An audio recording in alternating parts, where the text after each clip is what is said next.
안녕하세요, 여러분.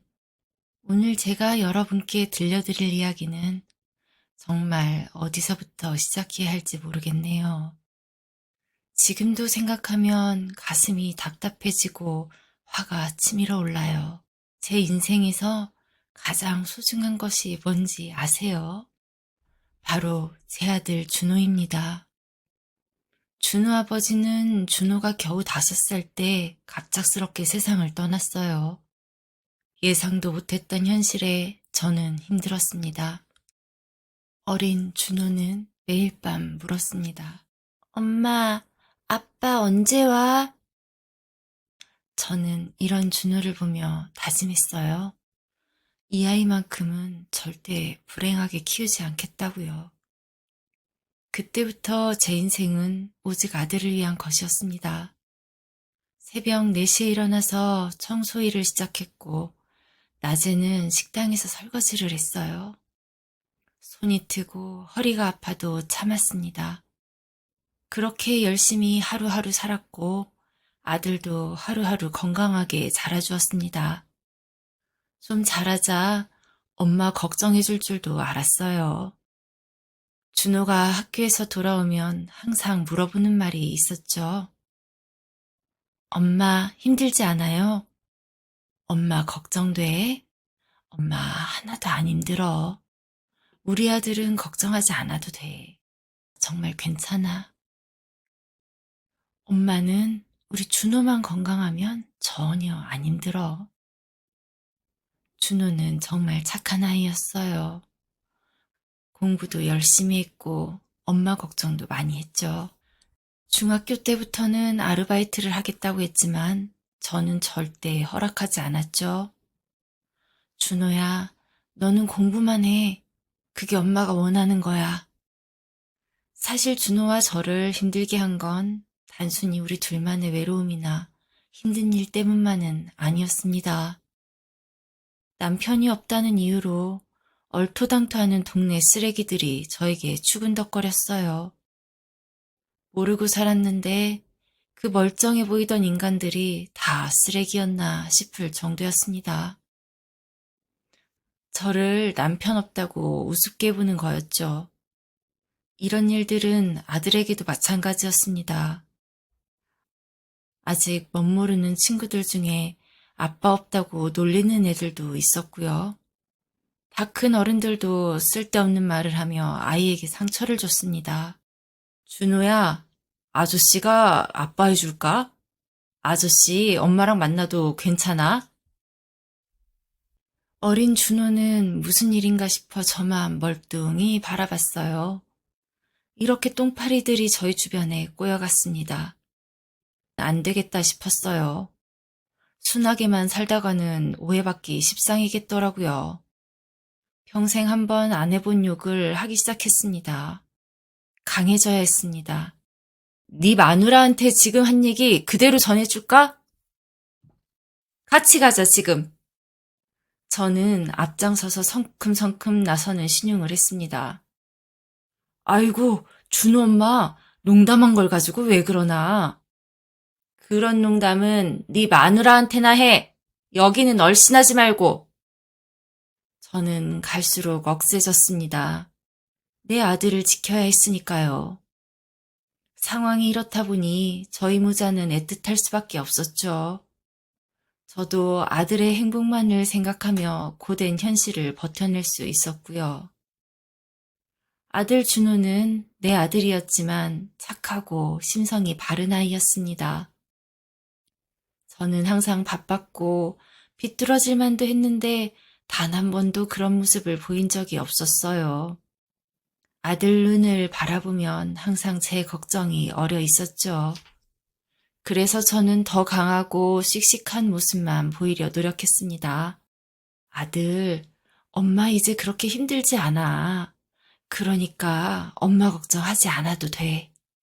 너만 건강하게 자라주면 엄마는 바랄 게 없어.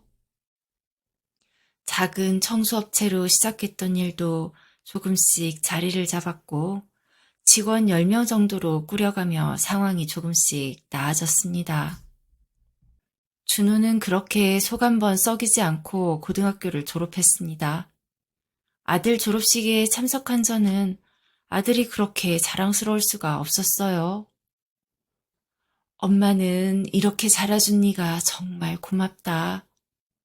제가 너무 고마워요. 엄마 없었으면 나 이렇게 못 자랐어요. 이제 제가 성공해서 엄마 호강시켜 줄게요. 공부까지 잘했던 아들은 명문대학에 진학했고 졸업 후에는 대기업에 취직까지 했습니다. 엄마, 정말 고생 많으셨어요. 이제 편하게 사세요. 준호가 첫 월급을 받고 와서 제게 봉투를 건넸던 그날, 저는 눈물이 핑 돌았어요. 내 아들이 이렇게 듬직하게 성장했구나.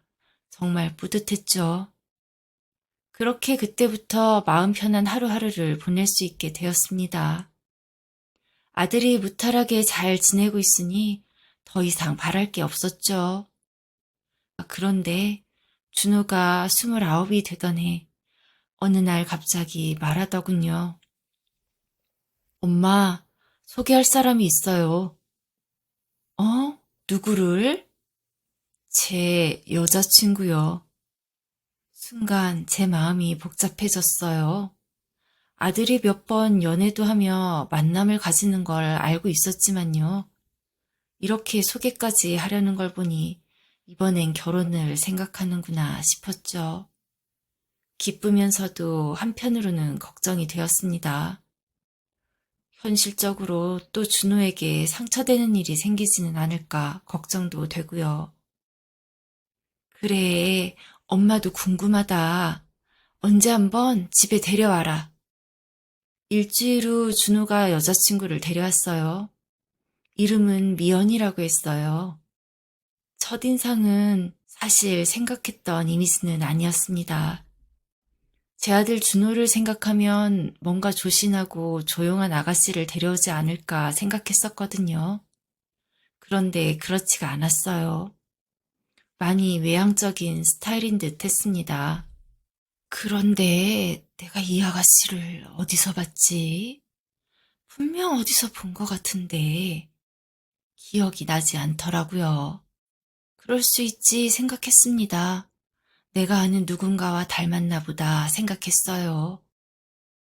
어머니, 안녕하세요. 준호 오빠가 어머니 얘기 워낙 많이 해서 꼭 한번 뵙고 싶었어요. 미연이는 정말 밝고 활발한 아이였죠.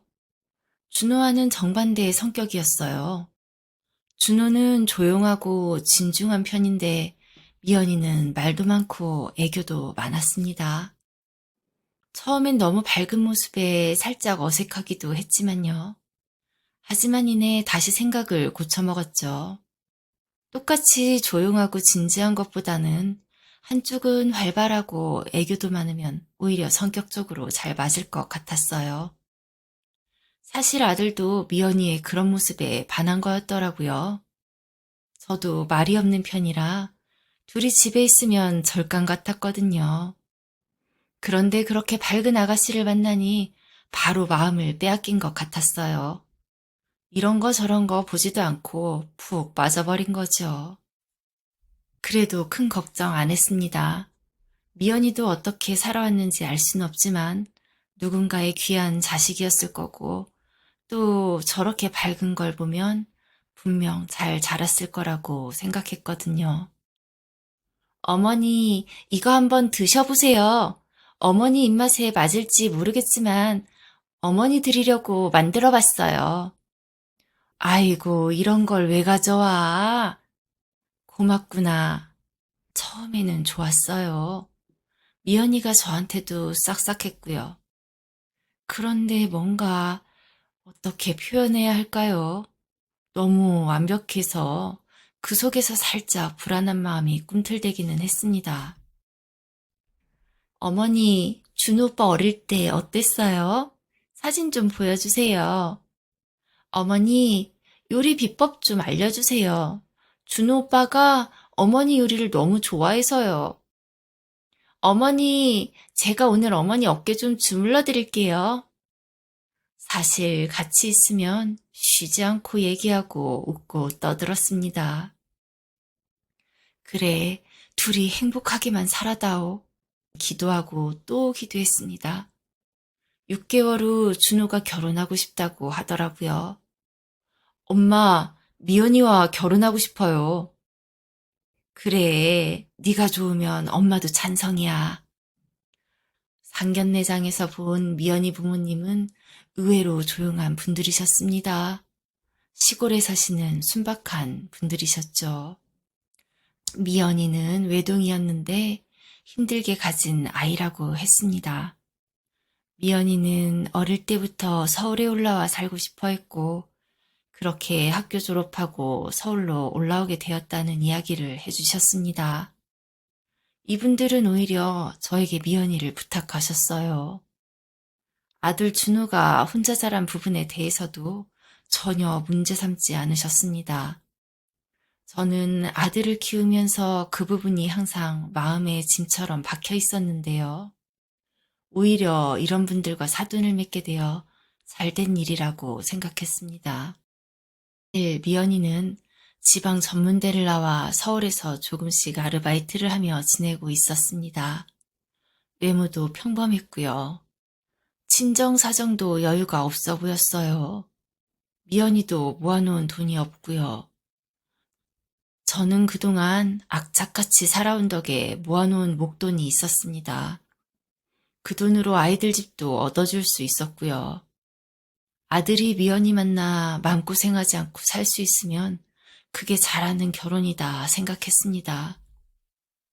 괜히 부잣집 딸이라도 만나 눈치 보고 사는 건 원치 않았거든요. 결혼식 비용도 저희 쪽에서 거의 부담하기로 하고 진행하게 되었습니다. 저도 그렇고 아들도 그렇고 힘들게 살아온 사람들이라 미연이 쪽 부모님들에게도 부담을 주고 싶지 않았습니다. 저희가 조금 더 여유 있으면 저희 쪽에서 부담하면 되죠. 미연이 부모님은 미안해하며 어쩔 줄 몰라 하셨습니다. 미연이가 돈이라도 좀 모아서 결혼했으면 좋았을 텐데 죄송합니다.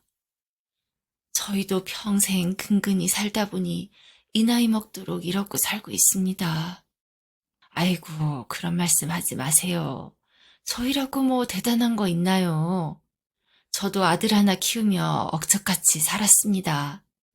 그래도 미연이는 이렇게 좋은 부모님 밑에서 잘 자라서 저렇게 밝게 잘 자란 거 아니겠어요? 그러자 미연이 부모님은 뭔가 미안한 듯한 표정만 지으셨어요. 참 겸손한 분들이라고 생각했습니다. 결혼식 당일날 저는 뿌듯한 마음을 감출 수 없었습니다. 그냥 다 좋았어요. 듬직하게 잘 자라준 내 아들도 싹싹한 며느리도요. 동네 분들과 직원분들도 모두와 축하해 주었습니다. 아들 친구들도 많이도 왔더라고요. 준호가 이렇게 사람들과 인간관계를 잘하고 지냈나 싶을 정도였죠. 그런데 생각과는 반대로 미연이 하객은 없었습니다. 부모님 지인 몇 분 오신 게 다였어요. 미연이 부모님은 결혼식장에서도 그저 조용하기만 하셨습니다. 설사 죄 지은 사람들처럼요. 혹시 결혼식 비용을 못 보태셔서 저러시나 싶어 저도 마음이 안 좋았습니다. 다가가서 웃으며 이런저런 말도 꺼내보고 했죠. 정말 의외였던 건 미연이었어요.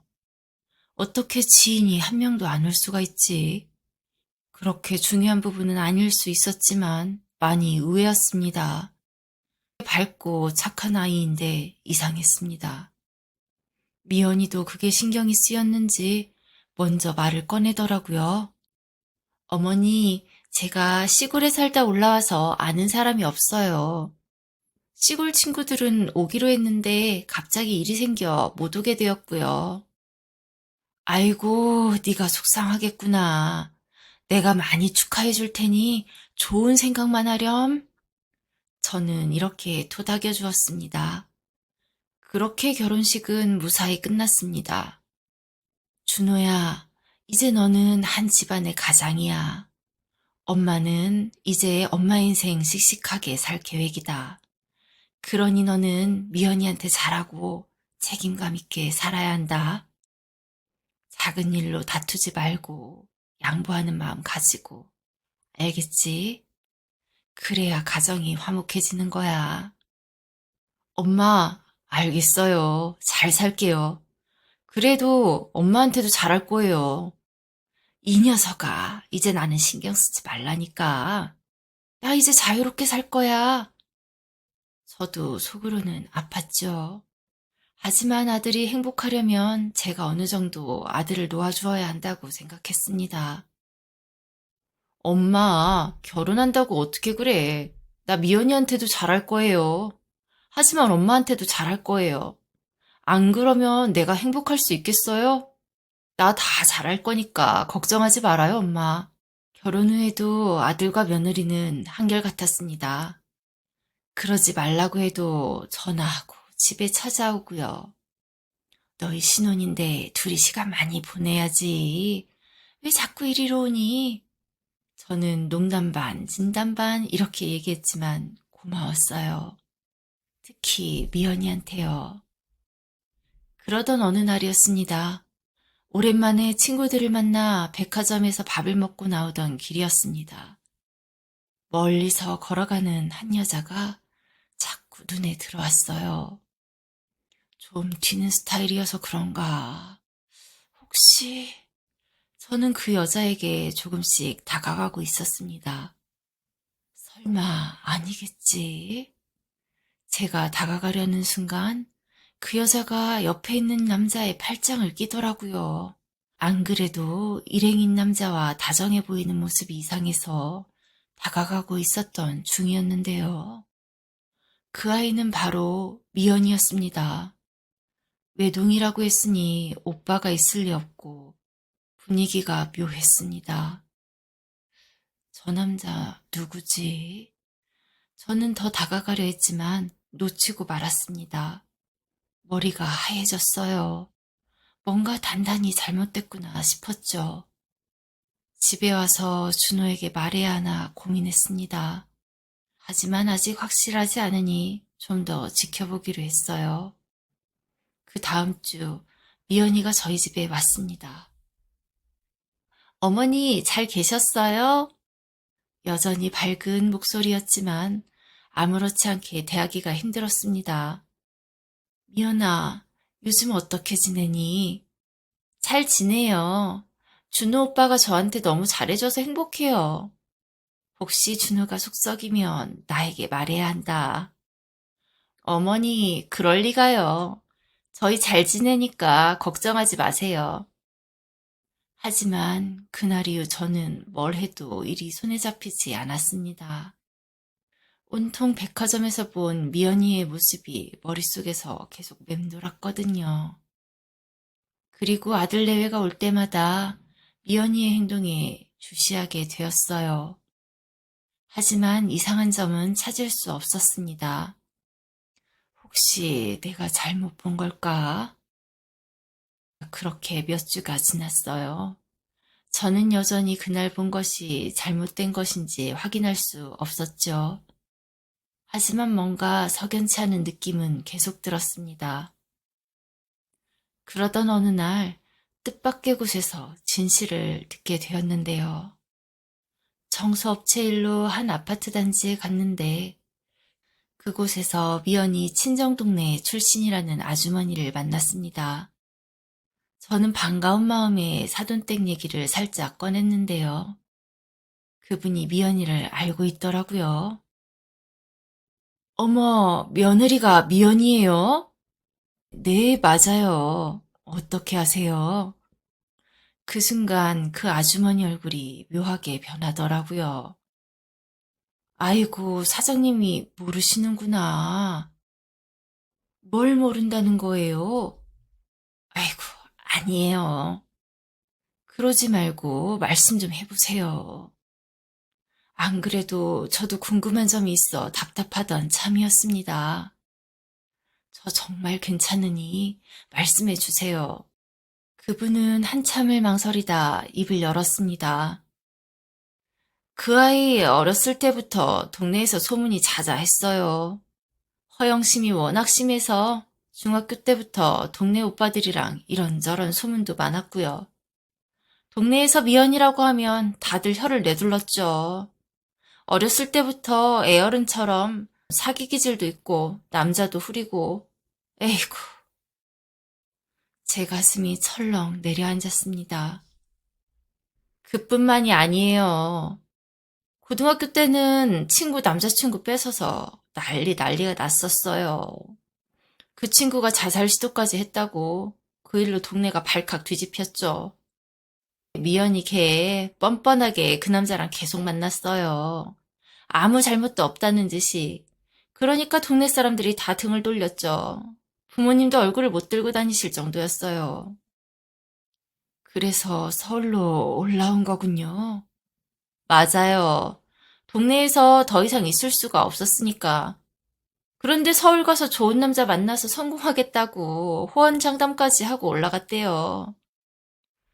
저는 머리가 어지러웠습니다.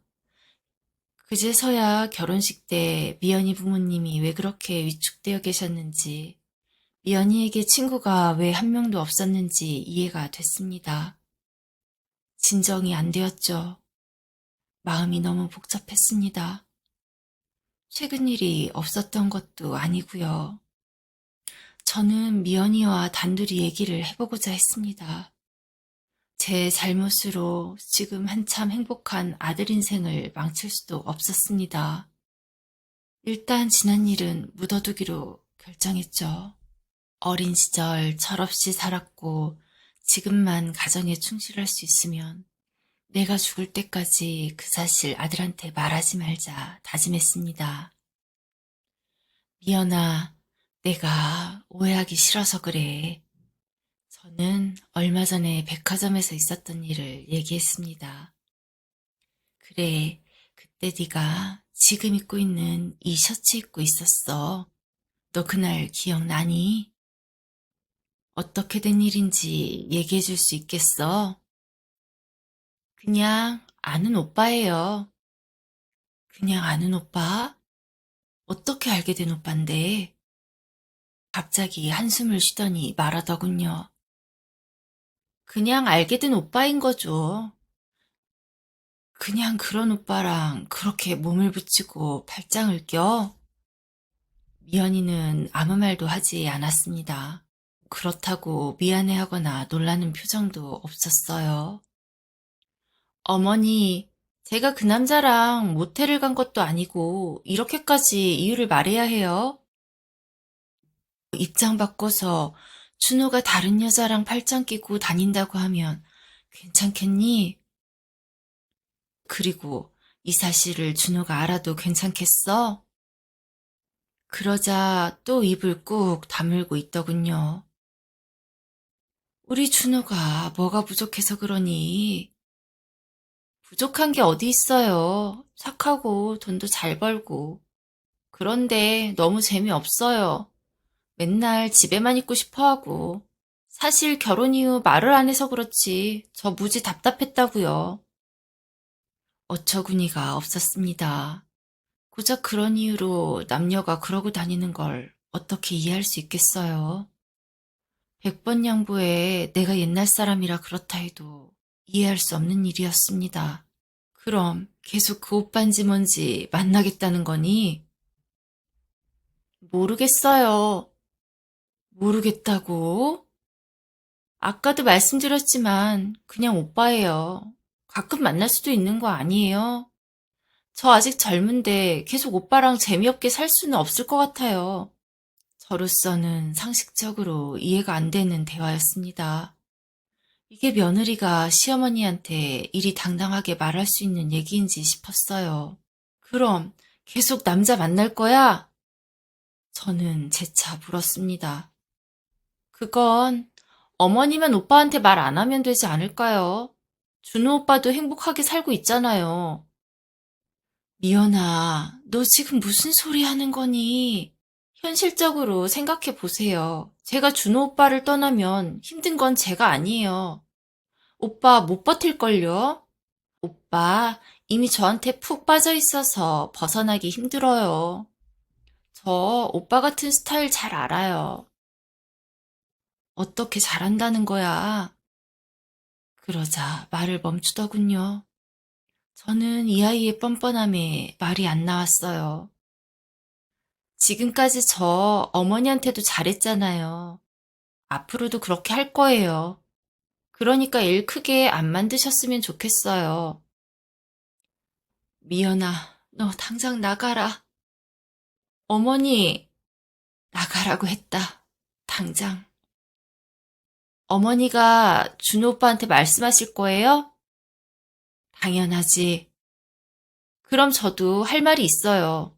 뭐? 오빠가 제 말을 믿어줄지 어머니 말을 믿을지 잘 생각해 보시는 게 좋을 거예요. 아들이랑 연 끊고 살게 되실 수도 있어요. 준호 씨, 지금 저한테 푹 빠져 있어요. 다시 말하지만 준호 오빠 같은 사람, 저 같은 스타일한테 한번 빠지면 못 빠져나와요. 어머니 말을 믿겠어요? 제 말을 믿겠어요? 그 대목에서 제 머리는 회로를 돌리듯 과거로 돌아갔습니다. 어디서 들어본 그 말투, 그 대사, 어디였더라? 저는 기억을 되살려내고자 머리를 쥐어짰습니다. 아, 맞다. 너? 몇 해 전 저는 청소일로 한 집을 방문한 적이 있었습니다. 작은 오피스텔이었어요. 젊은 남자가 예약을 했고 이사 청소를 의뢰했습니다. 한참 청소 중에 한 여자가 들어왔어요. 젊은 아가씨였습니다. 벌레 보듯 저를 내려다보더니 아줌마, 여기 신혼살림 들어올 거니까 청소 꼼꼼하게 해주세요. 그러더니 어디론가 전화를 걸더군요. 예약한 남자였던 듯 했습니다. 자기야, 응, 나 여기 와 있어. 야, 야, 걔가 내 말을 믿겠니? 네 말을 믿겠니? 계속 통화를 하는데 한쪽 말만 들어도 너무 경박스러웠습니다. 그렇게 계속 슬리퍼를 찍찍 끄시면서 통화를 했어요. 저는 속으로 혀를 끌끌 차며 청소를 했습니다. 남의 일이니 신경 쓰지 말자 하면서요. 하지만 이제 남의 일이 아니었습니다. 그 아가씨가 바로 미연이었거든요. 분명했습니다. 그 말투, 어딘가 익숙한 그 자태, 모두 그날 본 것이었습니다. 그게 동거였던 결혼이었던 저는 더 이상 받아들일 수 없었습니다. 생각 같아서는 지금이라도 달려가서 준호에게 모두 사실을 얘기하고 싶었습니다. 하지만 미연이 말도 일리가 있었어요. 준호가 어떻게 나올지 알 수 없는 일이었습니다. 저는 방법을 찾고자 했습니다. 그날 이후로 아들 내외는 저희 집 방문이 없었습니다. 아무래도 미연이가 오기 불편했을 테죠. 저는 하루빨리 아들을 미연이와 분리해야 한다고 생각했습니다. 아들에게 여러 번 전화를 걸려다 이내 수화기를 내려놨습니다. 쉽게 제 말을 믿지 않을 것 같았어요. 입장을 바꿔놓고 생각해보면 저도 못 믿었을 것 같았거든요. 그렇게 골머리를 썩고 있는데 미연이에게서 전화가 왔습니다. 어머니, 저 미연이에요. 그래. 어머니 생각 정리는 좀 되셨어요? 그래. 너희가 헤어져야 한다는 내 생각에는 변화가 없다. 그러시군요. 준호 씨와 저는 둘 다 헤어질 마음이 없는데요. 저희는 이미 잘 얘기했어요. 네 지난 과거 아들한테 다 얘기했단 말이니. 사실 과거랄 게 뭐가 있겠어요. 고작 아는 오빠랑 잠깐 만나 쇼핑 좀 한 게 다인데요. 준호 오빠 그렇게 속 좁은 사람 아니더라고요. 그래, 고작 아는 오빠? 그럼 3년 전 센터 오피스텔 605호에서 살림 차렸던 그 오빠. 누구니? 미연이는 놀랐는지 나불대던 입을 다문 듯 했습니다. 아, 그리고 또 궁금한 게 있어. 네가 고등학교 때 애까지 가졌던 민우 오빠. 그 오빠가 혹시 그날 백화점에서 봤던 오빠랑 같은 오빠인지 다른 오빠인지도 궁금하구나. 미연이는 계속 아무 말도 하지 않았습니다. 저는 그 동네 지인을 한 번 더 만났었어요. 아무래도 뭐가 더 있지 싶어서요. 제 상황을 얘기하고 아는 게 있으면 좀 더 얘기해달라 부탁했습니다. 결국 임신 얘기까지 나왔던 거고요. 한두 번은 아닐 거라고까지 하더군요. 그렇게 저는 미연이를 제 아들에게서 떼어놓을 수 있었습니다. 더 큰 일 생기기 전에 마무리 지을 수 있어 천만 다행이라 생각했죠. 무슨 일을 해도 낼 아이였거든요. 처음 준호에게 사실을 얘기했을 때 준호는 제 말을 믿지 않았습니다. 엄마, 그럴 리 없어요. 미연이가 그럴 아이가 아니에요. 준호야, 엄마가 거짓말할 이유가 뭐가 있니? 미연이도 다 인정했어. 그날 밤 준호는 많이 울었습니다. 엄마, 저는 왜 이렇게 바보일까요? 준호야, 너는 바보가 아니야. 너는 좋은 사람이야. 좋은 사람은 바보가 되는 거네요. 그렇지 않아. 세상에는 너처럼 좋은 사람들이 더 많아. 한 달 후 준호와 미연이는 정식적으로 이혼 절차를 밟았습니다. 몇 개월 후 미연이의 소식이 들려왔습니다. 미연이가 지금 또 다른 남자랑 사는 것 같아요. 부모님하고는 아예 연락도 안 하고 지내는 것 같더라고요. 그리고 1년 후 미연이가 사기 사건에 연루되어 경찰서에 갔다는 소식도 들었어요. 또 다른 남자를 속여서 돈을 뜯어낸 모양이더라고요. 지금 생각해보니 미연이는 처음부터 그런 아이였습니다. 결혼식 때 친구가 한 명도 오지 않았던 것도 부모님이 그렇게 위축되어 계셨던 것도 다 이유가 있었던 거였죠. 저는 그때 느꼈어요. 사람은 잘 변하지 않는다는 것을. 특히 미연이처럼 뻔뻔하고 이기적인 사람은 더더욱이요. 지금 준호는 3년이 지나서야 조금씩 마음을 회복하고 있습니다. 여전히 사람을 쉽게 믿지는 못하지만 조금씩 새로운 만남을 시작하고 있어요. 엄마, 이번에는 정말 신중하게 할게요. 그래, 천천히 해라. 급할 거 없어. 미연이 같은 사람들 때문에 좋은 사람들이 상처받는 건 정말 안타까운 일이에요. 하지만 그런 사람들은 언젠가는 자신이 한 일의 대가를 치르게 되어 있습니다. 우리는 그저 조심하고 진실을 외면하지 않으면 되는 거라고 생각해요. 여러분의 가정은 항상 진실되기를 바랍니다. 지금까지 제 얘기 들어주셔서 감사합니다.